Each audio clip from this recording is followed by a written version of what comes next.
आज हम लोग बिहार से रिलेटेड प्रश्नों का हल देखेंगे। यह जो है आगामी 67 बीपीएससी का जो एग्ज़ाम है उसके लिए यह महत्वपूर्ण है। तो बिहार से रिलेटेड टॉपिक है, इसमें हम प्रीवियस ईयर का क्वेश्चन का हल करते हुए चलेंगे तथा जो आगामी एग्जाम 67 बीपीएससी का उसमें जो आने की संभावना है उन प्रश्नों पर भी चर्चा करते हुए चलेंगे। तो प्रीवियस ईयर 65 बीपीएससी का है, 65वां बीपीएससी का है।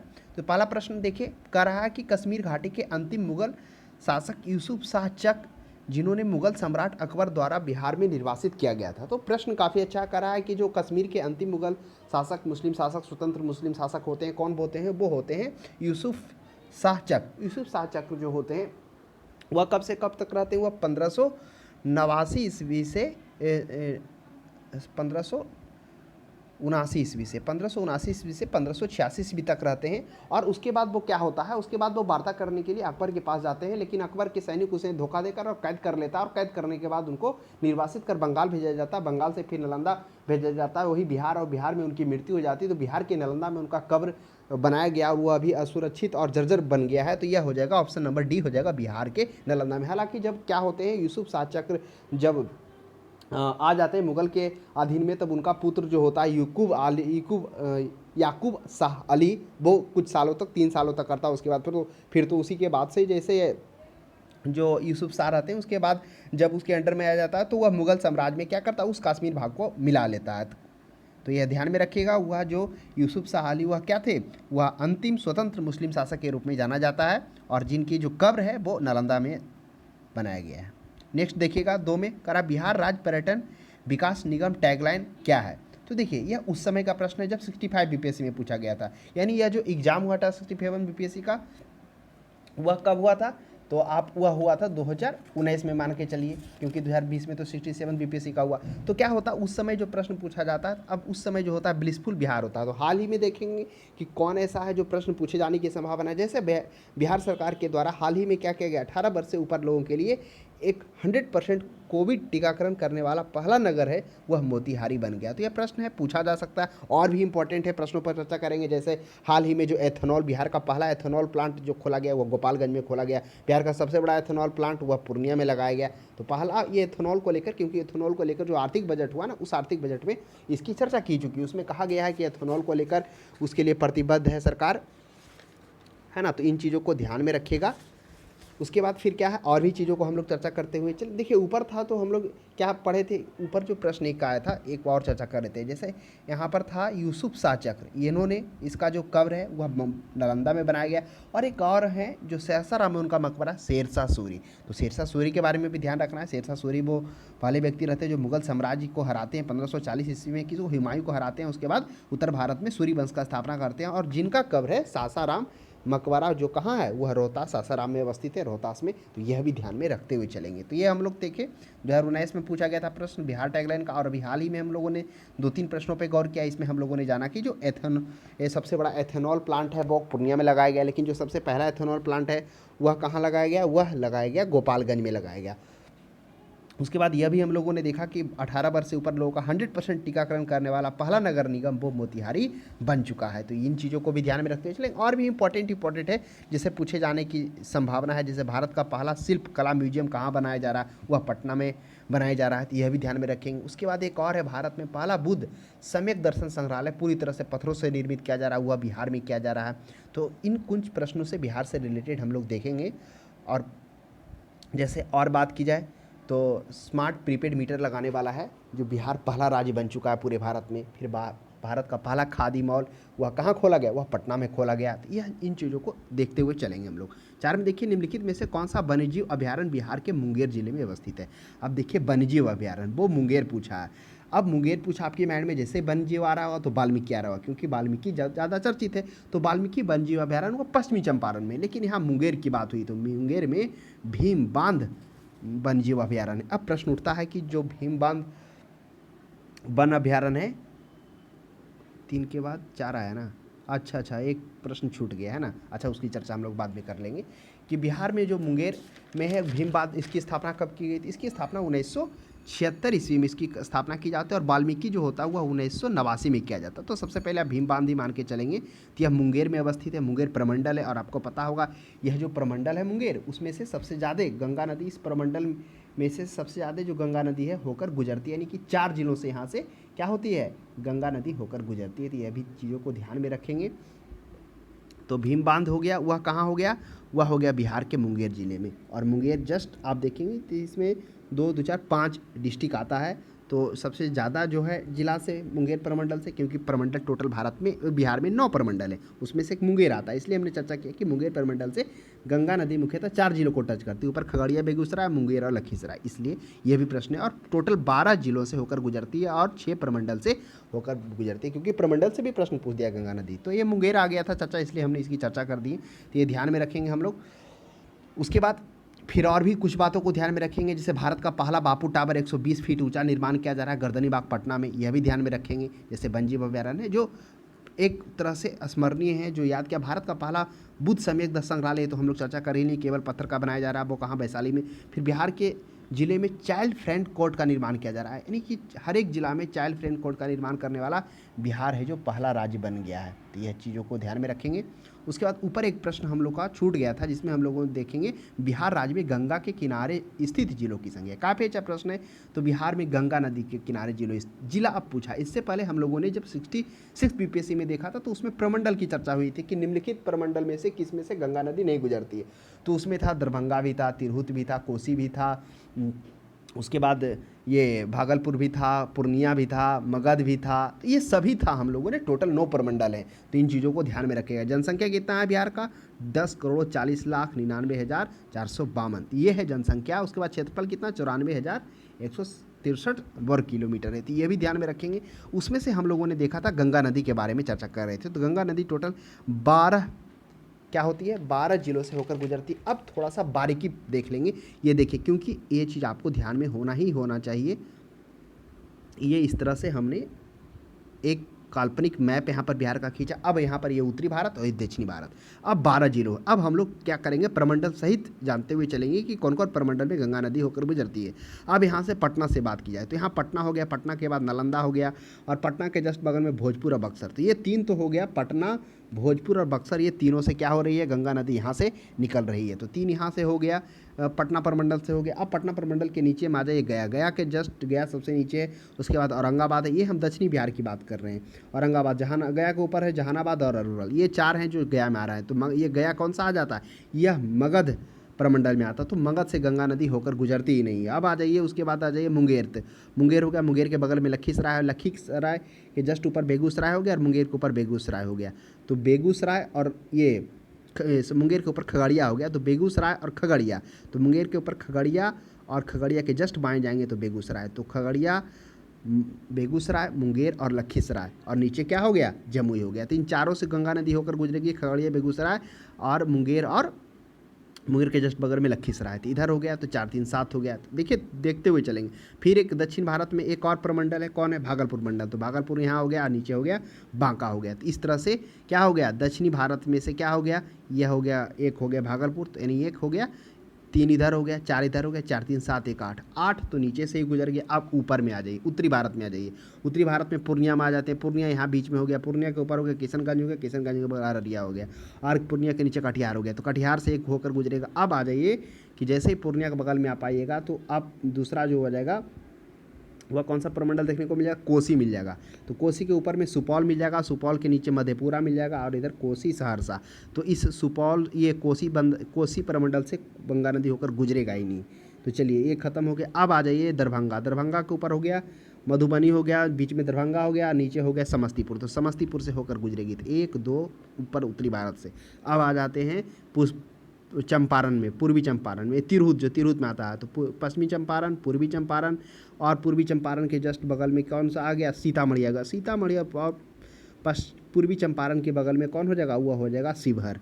और उसके नीचे आ जाइए मुजफ्फरपुर, आ जाए मुजफ्फरपुर के नीचे वैशाली। तो वैशाली से होकर गुजरेगा। तो 3 हो गया। अब आ जाइए, ये कौन सा बच गया, एक बच गया, सारण हो गया, सारण हो गया। तो सारण हो गया, बीच में हो गया, नीचे हो गया सॉरी सारण सबसे नीचे, उसके बाद सिवान, उसके बाद हो गया गोपालगंज, तो सारण से होकर गुजरेगा तो 4, तो हो गया 8 4 12। ये था, ये मैप था, हमने ये बताया क्योंकि मैप याद रहेगा तो आपको याद रहेगा, भूलेंगे नहीं, अन्यथा रटेंगे तो भूल जाएंगे।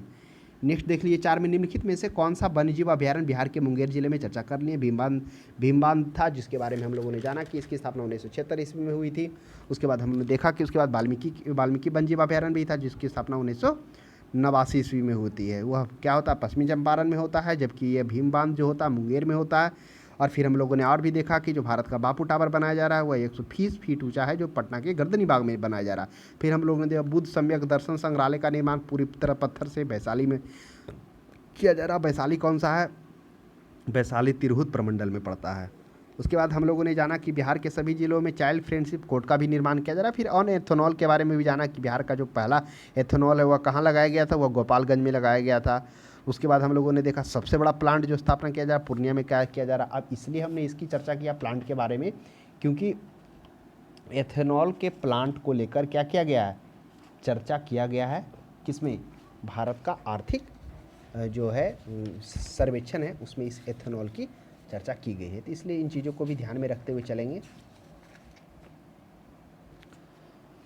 चलिए उसके बाद हम लोग आते हैं नीचे में, 5 में आते हैं। 5 में कह रहा कि जनगणना 2011 की जनगणना के अनुसार बिहार के किस जिले में सर्वोच्च लिंग अनुपात दर्ज किया गया। तो पहले देखिए सर्वोच्च लिंग अनुपात है वो कहाँ है, वह गोपालगंज में। अब प्रश्न उठता है कि गोपालगंज में कितना है, तो यहाँ पर 1021 है, यानी लड़कियों की संख्या लड़कों से ज़्यादा है। लिंगानुपात क्या होता है, प्रति 1000 पुरुषों पर जो क्या होता है स्त्रियों की संख्या होती है वो लिंगानुपात निकाला जाता है, चाहे वो शिशु हो चाहे वो लिंगानुपात हो। तो गोपालगंज में सबसे ज़्यादा। अब प्रश्न उठता है कि सबसे कम लिंगानुपात कहाँ है, तो वह मुंगेर में है। मुंगेर कहाँ, याद करिए अभी हम लोगों ने देखा था मुंगेर के बगल में लखीसराय, मुंगेर के ऊपर में खगड़िया के जस्ट बाएं में ये कौन था, बेगूसराय ही था ना, हाँ बेगूसराय। तो इसी मुंगेर जिले में क्या सबसे कम है, जिसमें से कितना है आपको शिशु लिंगानुपात ये मुंगेर में। तो मुंगेर में बात की जाए मात्र 876 है, तो ये ध्यान में रखेंगे।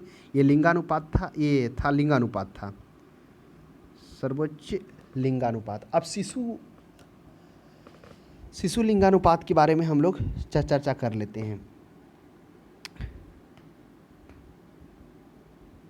शिशु लिंगानुपात भारत में बिहार में कितना है, 918 है, ये शिशु लिंगानुपात। और बिहार का लिंगानुपात कितना है, अगर बिहार का आप लिंगानुपात आप देखेंगे तो वह हो जाएगा 935 है ना, ये लिंगानुपात है। तो इन चीज़ों को ध्यान में रखेंगे। शिशु लिंगानुपात है 935, ये नहीं है, हमने मिस्टेक से आपको बोल दिया है ना। शिशु लिंगानुपात क्या है, 935 है, तो ये ध्यान में रखिए। गोपालगंज में सबसे ज़्यादा, उसके बाद पूर्णिया में हम लोगों ने देखा 876 सबसे कम है लिंगानुपात। और बिहार का लिंगानुपात देखा जाए तो वह 918 है लिंगानुपात है। और तो ये है क्रम, तो शिशु लिंगानुपात वह हो गया 935। चलिए ये ध्यान में रखिएगा है ना। तो ये दो चीज़ हम लोगों ने देखा, बिहार का लिंगानुपात और शिशु लिंगानुपात। तो ये क्रम है। शिशु लिंगानुपात में से 0 से 6 वर्ष के लिए होता है। सबसे अधिक गोपालगंज, सबसे कम पूर्णिया में 876 देखा, गोपालगंज में सबसे ज़्यादा। और उसके बाद सर्वाधिक लिंगानुपात अब देखेंगे। अब सिर्फ लिंगानुपात की हम लोग बात करेंगे, शिशु का नहीं। तो सबसे ज़्यादा है वह किशनगंज में है लिंगानुपात, वह कितना है, वह 971 है वर्ग किलोमीटर प्रति, ये 971 पर पुरुष है, इतना पर महिलाओं की संख्या। उसके बाद हम लोग देखेंगे न्यूनतम शिशु लिंगानुपात, वह वैशाली हो जाएगा, वह 904 हो जाएगा। तो ये ध्यान में रखना है कि लिंगानुपात और शिशु लिंगानुपात, शिशु में हो जाता है 0 से 6 वर्ष में पुरुषों पर महिलाओं की संख्या, महिलाएं नहीं बोलिए, यानी कि बच्चियां कहिए, बालिका कहिए, है ना, उस पर हो गया, तो बस एज का फैक्टर पड़ जाता है। तो बिहार का 918, शिशु का 935 शिशु लिंगानुपात। शिशु में सबसे ज़्यादा गोपालगंज, और लिंगानुपात में सबसे ज़्यादा किशनगंज। और शिशु में सबसे कम है कौन है, पूर्णिया में ये मुंगेर, मुंगेर। और ये शिशु लिंगानुपात में वह आ जाता है,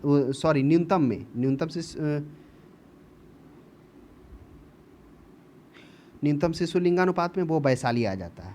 और सिर्फ लिंगानुपात में कौन आ जाता है, वो आ जाता है मुंगेर आ जाता है। तो ये ध्यान में रखेंगे, शिशु में वैशाली और ऐसे में मुंगेर। चलिए ये था क्रम हम लोगों ने देखा। 6 में देखिए निम्नलिखित में से कौन सा जिला सबसे अधिक घने पतझड़ वाले वन क्षेत्र से घिरा हुआ है। तो देखिए घने पतझड़ वाले वन क्षेत्र से घिरा हुआ है, तो वह पश्चिमी चंपारण हो जाएगा। तो इस प्रश्न का जो सही जवाब हो जाएगा वह क्या हो जाएगा, वह हो जाएगा पश्चिमी चंपारण। तो ध्यान में रखिएगा आप। पतझड़ वनों से सबसे अधिक अब घिरा हुआ ये वन है। अब देखिए थोड़ा सा इन चीज़ों को ध्यान में रखेंगे। अब हम लोग ये भी जान लेते हैं कि पतझड़ वन, तो हम लोगों ने देखा कि पतझड़ वन मुख्यतः क्या होता है, जिसे हम लोग डेडिशियस वर्ष भी कहते हैं, पर्णपाती वन भी कहते हैं, क्योंकि साल में एक बार अपने वृक्ष अपने पत्ते ये गिरा देती है। यहाँ पर जो वार्षिक वर्षा क्या होता है, कहाँ पर यह लगभग होता है, आप देखिए इसमें दो तरह से होता है। एक होता है कितना होता है 80 से 100 सेंटीमीटर, और एक हो जाता है कितना मीटर, मतलब यही एवरेज रहता है। 200 सेंटीमीटर से कम ही यहाँ पर वर्षा होती है। 200 सेंटीमीटर से वर्षा सदाबहार वन में होती है। तो ये था दो तरह का यहाँ पर वर्षा होता है, एक आर्द्र होता है, एक शुष्क पर्णपाती वन होता है। एवरेज वही है 80 से 100 के बीच में आप लेके चलेंगे। उसके बाद देखिए कैमूर, जिससे सबसे अधिक हम लोग ये भी ध्यान में रखेंगे सर्वाधिक वर्षा कौन सा जिला में होता है, तो किशनगंज है जो सर्वाधिक वर्षा होता है। अब किशनगंज है कहाँ हुआ, पूर्णिया में है, परमंडल में है। और न्यूनतम वर्षा वाला क्षेत्र कैमूर है। कैमूर कहाँ हुआ, पटना में। आप नीचे देखेंगे कहाँ देखेंगे, नीचे रोहतास आ जाएगा, वही मतलब रोहतास है ना, रोहतास के जस्ट बाएँ में आपको भभुआ और क्या देखने को मिलेगा, ये कैमूर आपको देखने को मिल जाएगा, भभुआ वही हुआ। तो उसी में सबसे कम वर्षा देखने को मिल जाएगा। सामान्य वर्षा बिहार में 1205 मिलीमीटर होता है। तो यह तीनों चीज़ आप ध्यान में रखेंगे। नेक्स्ट हम लोग 6 के बाद 7 में आते हैं। कह रहा बिहार किस जिले में गंगा नदी सबसे लंबी है। काफ़ी अच्छा प्रश्न है। तो हम लोगों ने भी देखा था बिहार में जो गंगा नदी हुआ 12 जिलों से, 6 प्रमंडल से। और कौन सा प्रमंडल था जिसमें सबसे ज़्यादा गंगा नदी हो रही थी, जिला में हो रहा था, वह मुंगेर प्रमंडल था। मुंगेर से खुद लखीसराय से, मुंगेर के ऊपर खगड़िया, इधर बेगूसराय, यानी चारों से होकर गुजर रहा था। यह सबसे लंबी, अब कह रहा सबसे लंबी वह पटना से सबसे लंबी क्या है होकर गुजरती है, यानी सबसे ज़्यादा भाग से होकर किस जिले से, पटना से होकर गुजरती है। चलिए नेक्स्ट 8 में देखिए भागलपुर में नमक सत्याग्रह का नेतृत्व किसने किया था। प्रश्न काफ़ी अच्छा है। अब भागलपुर, अब कुछ नहीं सोचेगा तो श्री कृष्ण, क्योंकि श्री कृष्ण की चर्चा किए पीछे, तो ये इसका आंसर नहीं होगा। श्री कृष्ण जी जरूर किए थे, नमक सत्याग्रह का नेतृत्व किए थे। उनके कहने पर ही वो दांडी मार्च के आधार पर वह क्या किए थे, मुंगेर में गंगा नदी को पार करके वो पहुँचे थे। गढ़पुर कर एक क्षेत्र था, वह भी किए थे, लेकिन वो क्षेत्र भागलपुर नहीं था। तो इसलिए भागलपुर यहाँ पर पूछा तो वह हो जाएगा महादेव लाल सराफ हो जाएंगे। तो ये ध्यान में रखिएगा, महादेव लाल सराफ क्या किए थे, वह उन्होंने 1930 में भागलपुर में नमक सत्याग्रह का क्या किया था, आयोजन किया था। तो उसके बाद अब देखिए नमक सत्याग्रह की बात आ गई, तो जैसे ही नमक सत्याग्रह जो दांडी मार्च के रूप में भी जाना जाता है, जो सविनय अवांगे आंदोलन स्टार्ट हुआ, तो वह दांडी मार्च से स्टार्ट होता है।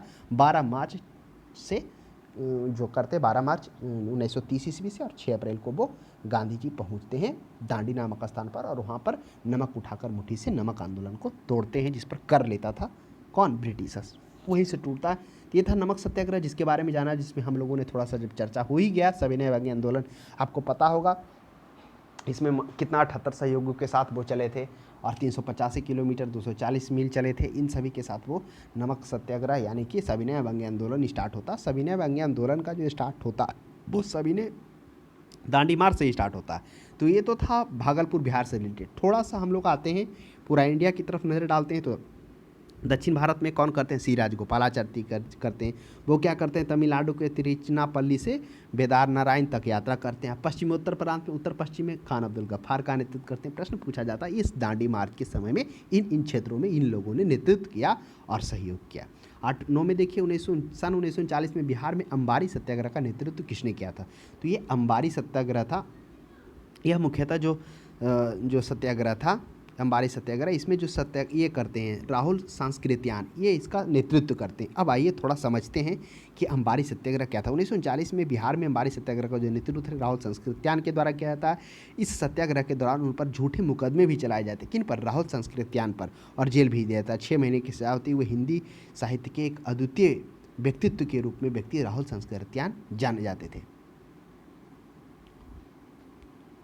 नेक्स्ट हम लोग देखते हैं बिहार में सर्च लाइट समाचार पत्र के संपादक कौन थे। देखिए समाचार पत्र से रिलेटेड पहले भी प्रश्न आया, जिसमें से अलग था उसमें इसमें समाचार पत्र के संपादक के बारे में पूछा गया था। वहाँ पर पूछा गया था ये हेराल्ड के बारे में पूछा गया था। तो आइए थोड़ा सा हम लोग पत्रकारिता यानी समाचार पत्र का इतिहास के बारे में जान लेते हैं। तो यहाँ पर करा सर्च लाइट के संपादक तो वह हो जाएंगे मुरली मोहन प्रसाद। लेकिन थोड़ा सा पत्रकारिता के बारे में देखते हैं। बिहार में सर्च लाइट समाचार पत्र का संपादक जो होता है वह सबसे पहले 1875 ईस्वी में गुरु प्रसाद सेन के द्वारा किया जाता है। जो पहला अंग्रेजी अखबार रहता है कौन, वह रहता है ये जो अभी हम लोगों ने देखा था हेराल्ड। तो ये आप ध्यान में रखेंगे। 1875 ईस्वी में गुरु प्रसाद सैनी के द्वारा बिहार में पहला अंग्रेजी अखबार हेराल्ड प्रकाशन शुरू किया था। फिर 1887 ईस्वी में, 1987 नहीं, क्योंकि 1875 में तो ये स्टार्ट ही हुआ हेराल्ड। फिर 1937 ईस्वी में आर्थिक स्थिति के कारण, आर्थिक दिक्कत के कारण ये बंद हो जाता है। फिर अब ये तो बंद हो गया। फिर 1875 में स्टार्ट होता है। फिर 20वीं सदी के आरंभ में एक द मदरलैंड और बिहार स्टैंडर्ड का भी आरंभ होता है। उसके बाद एक और है जिसका बिहार प्रांत का अलग प्रांत बनाने में काफ़ी अहम योगदान रहा था, द बिहारी और बिहार टाइम्स अखबार का। तो ये ध्यान में रखेंगे, बिहार को पृथक प्रांत बनाने में, प्रस्तुति करने में इसकी सक्रिय भूमिका रहती है। अब यहाँ पर हमने कहा द बिहारी और बिहार टाइम्स की स्थापना 1903 ईस्वी में होता है, बिहार टाइम्स का। उसके बाद क्या कहता है, इसका प्रकाशन पहले साप्ताहिक शुरू होता है, फिर 1906 ईस्वी में भागलपुर का एक वहाँ पर होता है बिहार न्यूज कर होता है, बिहार न्यूज के साथ इसका मर्ज कर दिया जाता है। अब उसका नाम बिहार टाइम्स का ना देकर जैसे बिहार न्यूज के साथ होता है द बिहारी हो जाता है। अब यह उन्हें फिर उसके बाद ये भी शुरू में साप्ताहिक प्रकाशन करता है। फिर 1917 ईस्वी से क्या करता है, दैनिक करता है। फिर यह आर्थिक कारण ये भी बंद हो जाता है। अब द बिहारी के स्थान पर 1918 ईस्वी में 15 जुलाई 1918 ईस्वी को सर्च लाइट नामक क्या होता है, ये इसका स्थापना हो रहा है। कब? 1918 ईस्वी में सर्च लाइट का स्थापना होता है। अब इस सर्च लाइट का जो प्रकाशन है मुरली मोहन प्रसाद के द्वारा किए जाते हैं। पहले तो द्विसाप्ताहिक समाचार पत्र के रूप में इसका किया जाता है। सर्च लाइट के पहले एक संपादक, यहाँ पर थोड़ा सा कंट्राडिक्ट हो रहा है। आप अगर मुरली मोहन देखेंगे तो ये इसको प्रकाशन जरूर करते हैं मुरली मोहन प्रसाद के नेतृत्व में। पहले संपादक के रूप में सर सैयद हुसैन होते हैं इसके संपादक। उसके बाद CS मोयाजेल्लू और MS रंगा अय्यर भी होते हैं। फिर बारी बारी करके और भी संपादक आते हैं। 1930 ईस्वी में इसका प्रकाशन दैनिक रूप से किया जाता है 1918 के बाद। फिर 1985 ईस्वी में ये भी बंद हो जाता है। उसके बाद द हिंदुस्तान टाइम्स की जगह पर स्टार्ट हो जाती है। ये तो था पत्रकारिता के क्षेत्र में समाचार पत्र के रिलेटेड कुछ हिस्ट्री जिनसे प्रश्न पूछे जा सकते हैं। 11 में देखिए, 1911 में बिहार समाजवादी पार्टी का गठन किसके द्वारा किया गया? काफ़ी अच्छा प्रश्न है।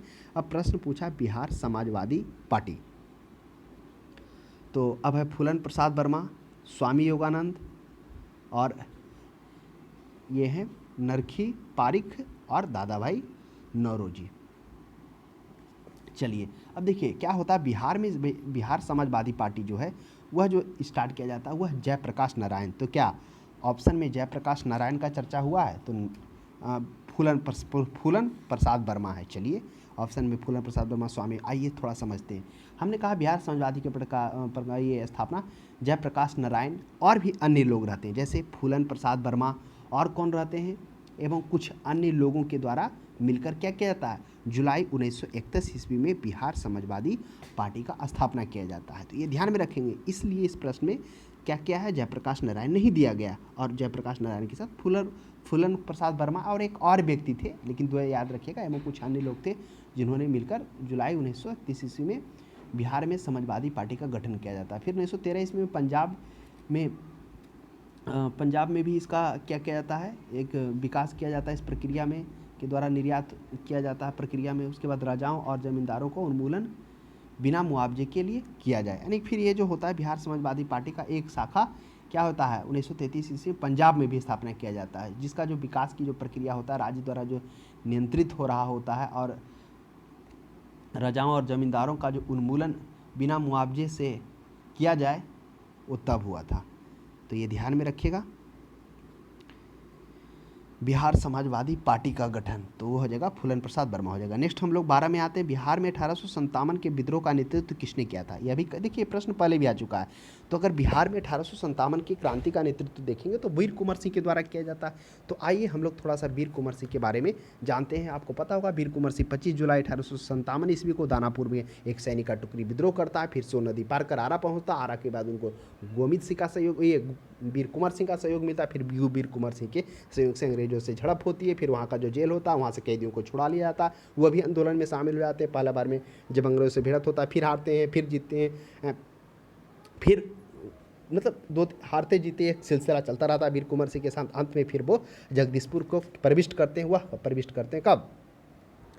वह जो प्रविष्ट करते हैं 23 या 25 अप्रैल ऐसे ही है ना, वो प्रविष्ट करते हैं, अप्रैल ही में करते हैं हाँ। उसके बाद फिर 9 मई 1958 ईस्वी को उनका मृत्यु हो जाता है। तो वही उन्हें 20 से 28 अप्रैल के बीच में वो प्रविष्ट करते हैं जगदीशपुर में, क्योंकि जगदीशपुर में जो झंडा गड़ा हुआ रहता है अंग्रेजों का, वो झंडा को हटा के जैकोबिन भारतीय झंडा वो अपना लगाते हैं, और उसके बाद फिर वो वीरगति को प्राप्त हो जाते हैं तो ये ध्यान में रखिएगा, वो हो जाएगा वीर कुंवर सिंह हो जाएगा, प्रश्न पहले भी आया है। 13 में देखिए, असहयोग आंदोलन के दौरान बिहार के कृषकों का नेतृत्व किसने किया था, यह भी प्रश्न काफ़ी अच्छा है। अब यहाँ पे था असहयोग आंदोलन, ऊपर हमने देखा कि बिहार समाजवादी पार्टी की स्थापना, जिसमें हम लोग देखें जयप्रकाश नारायण और फूलन प्रसाद वर्मा का योगदान है, वो अन्य नेताओं का रहता है, जो कब होता है 1931 ईस्वी में। अब सहयोग आंदोलन के दौरान बिहार के कृषकों का, अब याद करिए बिहार में कृषकों का नेतृत्व कौन करेंगे, स्वामी विद्यानंद। देखिए हो सकता है प्रश्न में एक और डाल दे स्वामी सहजानंद, तो आप वहाँ कन्फ्यूज करेंगे, क्योंकि स्वामी सहजानंद के द्वारा भी तो एक क्या कहता है ना, बिहार प्रांतीय किसान सभा का आयोजन किया था। तो थोड़ा ध्यान से पढ़ना है, असहयोग आंदोलन के दौरान बिहार में, तो असहयोग आंदोलन के द्वारा में उसका नेतृत्व बिहार में वह स्वामी विद्यानंद के द्वारा किया जाता है। अब ये कौन थे, तो आपको पता होना चाहिए पहले, असहयोग आंदोलन वो कब स्टार्ट होता है, 1 अगस्त 1920 ईस्वी को औपचारिक रूप से। हालांकि फिर कांग्रेस का जो अधिवेशन होता है सितंबर दिसंबर में, 1920 ईस्वी में इसको प्रस्ताव को पारित कर दिया जाता है। तो ये स्टार्ट हो गया क्रम। उस आंदोलन में बिहार के जो कृषकों का नेतृत्व स्वामी विद्यानंद करते हैं। विद्यानंद गांधी जी के सत्याग्रह में से अत्यधिक प्रभावित होते हैं, तथा उन्होंने असहयोग आंदोलन के दौरान 1920 से 22 में किसानों के समर्थन से दरभंगा में, जो महाराज जो दरभंगा थे वहाँ के विरुद्ध आंदोलन चलाया। और फिर आंदोलन जब चलाया तो वहाँ के जो राजा हैं किसानों को कई प्रकार की सहायता प्रदान कर दिया, और जिसके कारण आंदोलन धीरे धीरे शिथिल पड़ गया और शांत हो गया। तो इस तरह से यह विद्रोह बिहार के बड़े जमींदारी दरभंगा राज्य पर केंद्रित था। तो ये जो क्या गया था सहयोग आंदोलन के दौरान स्वामी विद्यानंद के द्वारा। एक और प्रश्न उठता है, देखिए सहयोग आंदोलन की जब बात आ गई ना, तो इसी जब सहयोग आंदोलन स्टार्ट होता है तो उसी समय क्या हो जाता है, ये मोपला विद्रोह जो होता है, तो मोपला विद्रोह में यही सब का भाग रहता है। तो प्रश्न दिया जाता है कि मोपला विद्रोह किसका एक वैकल्पिक, मतलब किसको स्टार्ट किया गया था, उधर नेतृत्व कौन किया था मोपला के केरला क्षेत्र में, तो यही असहयोग आंदोलन। क्योंकि आपको पता होगा ना मोपला आंदोलन 1921 ईस्वी में स्टार्ट होता है, और जैसे स्टार्ट होता है तो इसमें गांधी जी, ये अब्दुल कलाम आज़ाद, इन सभी और अन्य नेताओं का, सैयद अली का भी साथ सहयोग रहता है, शौकत अली का, तो ये सभी का सहयोग रहता है। लेकिन जैसे ही वो हिंसक हो जाता है, इन लोग अपना क्या करते हैं, वहाँ से हट जाते हैं, यानी वो अपना सहयोग हटा लेते हैं। तो ये प्रश्न पूछा जाता है, क्योंकि IAAO का एग्जाम जो 20 तारीख को उसमें पूछ दिया था। नेक्स्ट देखिए 14 में, आधुनिक बिहार का निर्माता किसे माना जाता है, तो अब कह रहा आधुनिक बिहार, भारत नहीं कर रहा है, तो आधुनिक बिहार का निर्माता के रूप में सच्चिदानंद सिन्हा को माना जाता है। अब सच्चिदानंद सिन्हा, क्योंकि पता होगा सच्चिदानंद सिन्हा वही व्यक्ति हैं जो संविधान सभा के अस्थायी अध्यक्ष के रूप में, पहले संविधान सभा का गठन हुआ था तो अध्यक्ष के रूप में यही चुने गए थे, हालांकि फिर अस्थायी के रूप में डॉक्टर राजेंद्र प्रसाद। तो आइए कुछ हम लोग जानते हैं। सच्चिदानंद का जन्म 1871 से 1950 में होता है, लंदन में जाकर वकील करते हैं, और इनके बारे में और भी कुछ, ये प्रसिद्ध सांसद, शिक्षाविद एवं अधिवक्ता तथा पत्रकार होते हैं। ये भारत के संविधान सभा के प्रथम अध्यक्ष भी होते हैं, वो हम लोग चर्चा किए हैं, जो दिल्ली में होता है पहला, दूसरा होता है 11 को, तीसरा होता है 13 को। 9 दिसंबर 1946 को प्रथम अधिवेशन, उसमें से ये भाग रहते हैं अध्यक्ष के रूप में, हालांकि वो अस्थायी रहते हैं। फिर बिहार को बंगाल में पृथक करने में, जो राज्य है के रूप में स्थापित करने वाले लोगों में उनका नाम सबसे प्रमुख है। और भी अन्य थे, लेकिन सबसे प्रमुख और सबसे सर्वोच्च इनका नाम रहता है। वो केवल उस वक्त 20 वर्ष की अवस्था में होते हैं, और इसको लेकर वो काफ़ी अग्रसर होते हैं।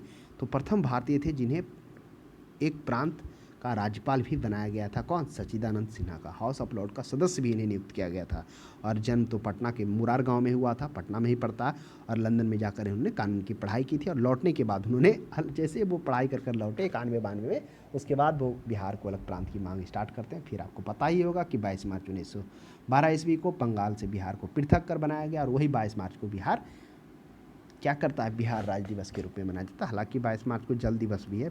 अब नेक्स्ट देखिए 15 में, बिहार प्रांतीय किसान सभा का गठन किसने किया था, तो बिहार प्रांतीय किसान सभा का जो गठन है, अब आ गया ना प्रश्न, स्वामी सहजानंद, राम सुंदर सिंह, गंगन साव, तो ये यहाँ पर हो जाएगा बिहार प्रांतीय किसान सभा। तो आइए हम लोग थोड़ा जानते हैं बिहार प्रांतीय स्वामी सहजानंद। समय है 1929 ईस्वी में, आपको पता होगा कि स्वामी सहजानंद सरस्वती, यही है स्वामी सहजानंद सरस्वती, जिन्होंने बिहार में प्रांतीय किसान सभा का स्थापना करते हैं। और उसके स्थापना करने का कारण होता है कि जो जमींदार, किसानों पर जमींदारों का जो अत्याचार किया जा रहा था, उस अत्याचार के खिलाफ किसानों को एकजुट कर शिकायतों को इकट्ठा किया और इसका गठन किया। फिर इसका धीरे धीरे जब यह गठन हुआ तो इसका धीरे धीरे क्या हो गया, भारत के अन्य हिस्सों में भी यह तेज़ी से इसका विकास हुआ, अन्य जगह भी गतिविधि तेज हो गया।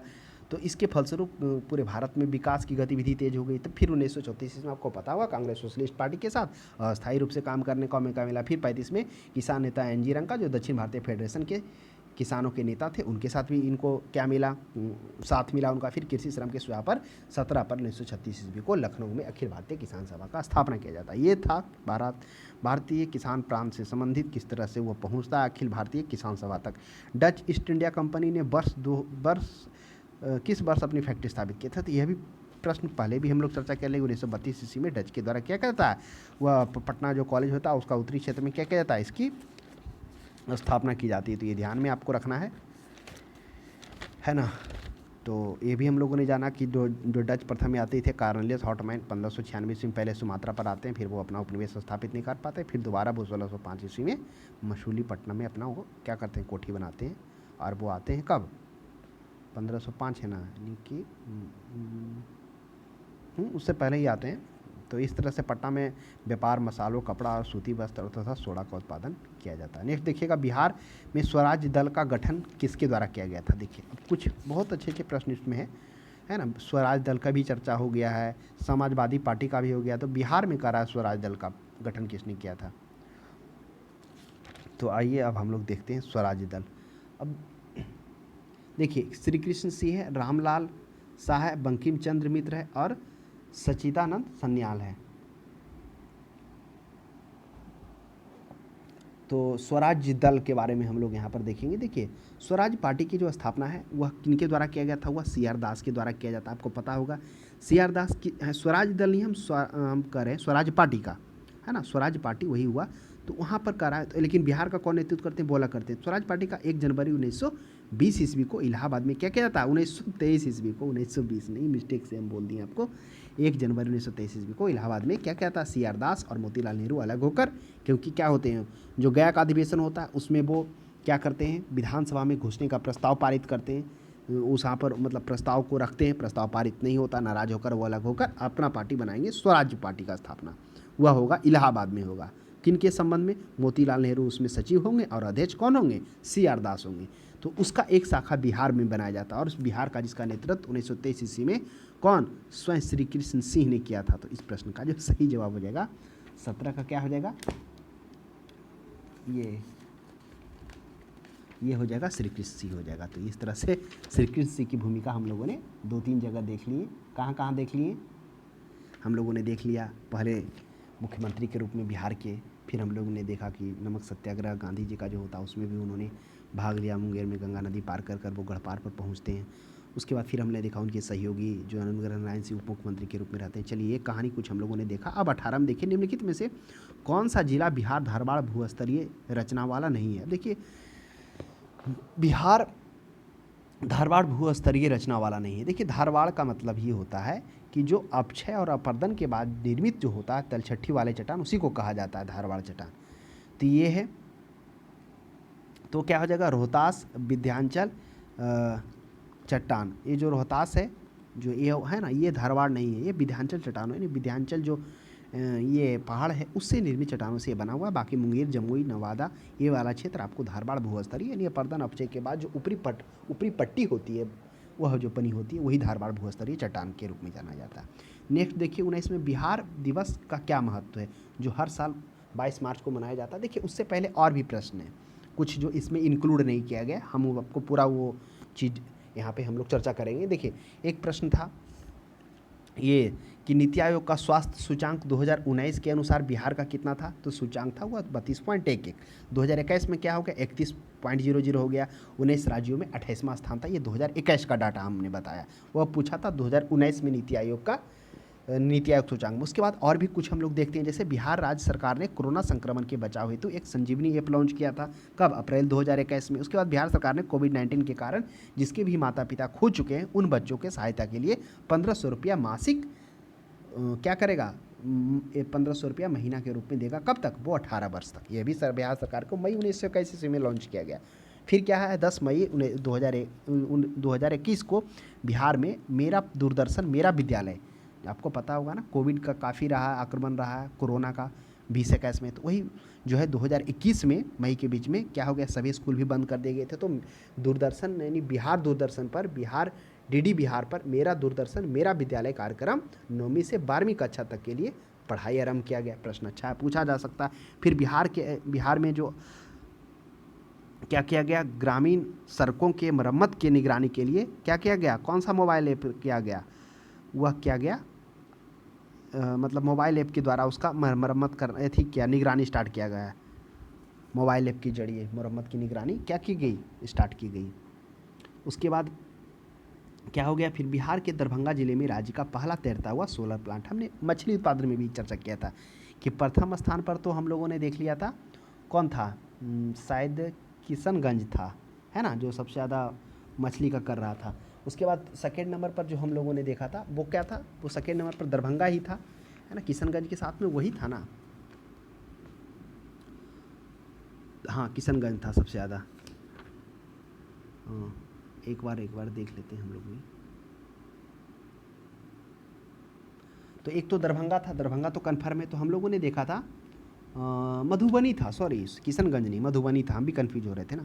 तो ये देखिए मधुबनी था, मछली उत्पादन में सर्वोच्च टॉप पर स्थान किया, तो उससे भी दरभंगा था। हमने देखा था कि मछली उत्पादन के साथ साथ में वहाँ पे सौर ऊर्जा भी लगा दिया गया जो तैरता हुआ है, और उससे जो 1.6 मेगावाट का बिजली भी उत्पादन किया जा रहा है, ये भी हम लोगों ने जाना, तो ये प्रश्न है पूछा जा सकता है। उसके बाद क्या है, दक्षिण बिहार ग्रामीण बैंक के द्वारा जो चौथा स्थापना दिवस जो मनाया गया, उसमें उसके जो सचिव थे आमिर सुबहानी के द्वारा महिलाओं को बिना कोई डॉक्यूमेंट के 1 लाख रुपये ऋण देने की बात हो गई, खासकर ये ग्रामीण महिलाओं के विकास के लिए।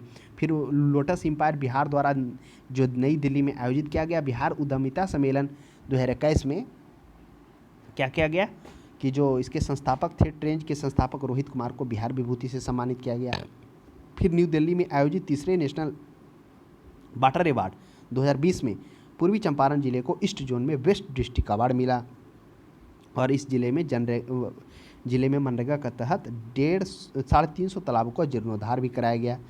उसके बाद एक और प्रश्न है, जिसे बिहार के बेतिया में रहने वाले 14 वर्षीय धीरज कुमार और छपरा के 8 वर्ष पल साक्षी को गणतंत्र दिवस के अवसर पर राष्ट्रीय बाल पुरस्कार 2022 से सम्मानित किया गया। हालांकि ये प्रश्न तो AAU में भी पूछ दिया गया है, जो क्या किया गया, राष्ट्रीय बाल पुरस्कार 2022 से सम्मानित किया गया किनको, एक 14 वर्षीय धीरज कुमार को, 1 वर्षीय पाल साक्षी को गणतंत्र दिवस के अवसर पर। तो ये कुछ था जो हम लोग यहाँ पर चर्चा कर लिए, तो ये था। उसके बाद हम लोग देखिए एक प्रश्न और था, बाल लिंग अनुपात पूछा गया था 2019 में, मतलब 2011 बाल लिंग अनुपात तो 2021 के अनुसार तो वह 935 से आपको पता होगा। बाल लिंग अनुपात सबसे अधिक जो किशनगंज में था, बाल लिंग अनुपात कितना 971 था। उसके बाद सबसे कम था वह वैशाली में था, वह कितना था 904 था। ये था बाल लिंग अनुपात। और हम लोगों ने ये देखा लिंगानुपात कितना था, बिहार में 18 था। उसके बाद हम लोगों ने देखा कि उस लिंगानुपात में सबसे ज़्यादा जो लिंगानुपात था वो कहाँ था, तो सबसे ज़्यादा कहाँ था,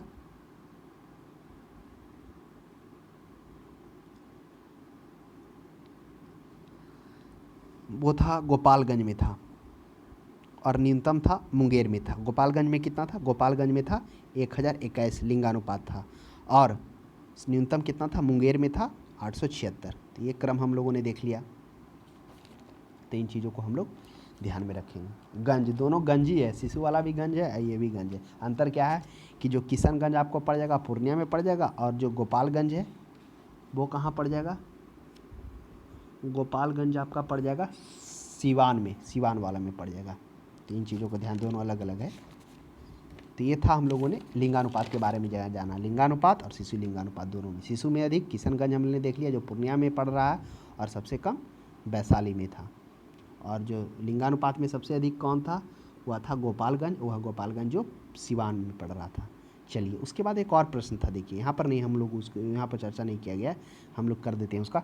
एक प्रश्न था कि 2017-18 में बिहार का तृतीय क्षेत्र में विकास कितना रहा था। तो उस वक्त 17-18 में जो उसका क्षेत्र था 14.5%, लेकिन अभी का जो आर्थिक सर्वेक्षण हुआ उसमें जो डाटा निकाल कर बताया गया, उसमें डायरेक्ट कहा गया 2016 से 17 यानी 16-17 से लेकर 20-21 तक जो बिहार के प्राथमिक क्षेत्र है उसमें प्राथमिक क्षेत्र का 2.3% योगदान रहा है, द्वितीय क्षेत्र का 4.8% रहा है, और तृतीय क्षेत्र का 8.5% रहा है। ये रहा आर्थिक सर्वेक्षण का डाटा। तो ध्यान में रखेंगे कि 2016-17 से 20-21 तक का प्राथमिक क्षेत्र का 2.3%, द्वितीय क्षेत्र का 4.8% और तृतीय क्षेत्र का 8.5%। और वृद्धि दर कितना रहा है, वृद्धि दर 2020 में सबसे कम 2.5% कोरोना के कारण, और फिर 21-22 का जो अनुमानित किया गया 9.8%, फिर 22-23 का जो अनुमानित किया गया 9.7%, जो सबसे ज़्यादा है, यह भी ध्यान में रखेंगे।